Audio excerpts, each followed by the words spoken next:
Bueno, pues la verdad es que este año hemos querido unir la marcha contra la violencia de género con el Igual Men First, porque queríamos que todas y todos llegásemos juntos a luchar contra esta lacra social como es la violencia de género y bueno, terminar con la inauguración del Igual Men First, donde podemos celebrar que es tan necesaria la igualdad entre mujeres y hombres. Entonces, bueno, es muy necesario que todo el mundo esté aquí para intentar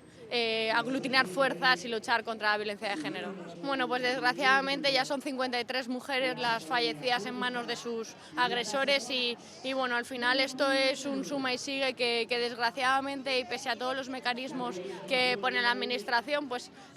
continúa estando en la calle y bueno, yo creo que hay que hacer visible, dar esa visibilidad a que esta lacra social pues bueno, mata a muchas mujeres en manos de sus agresores y que es muy necesario que hoy demos visibilidad con estas actuaciones. Bueno, no es que mi partido no formaba parte, de hecho nosotros, el ayuntamiento colaboró con la manifestación del 25N porque cedimos un escenario final y toda la megafonía para que el manifiesto final tuviese un escenario y una megafonía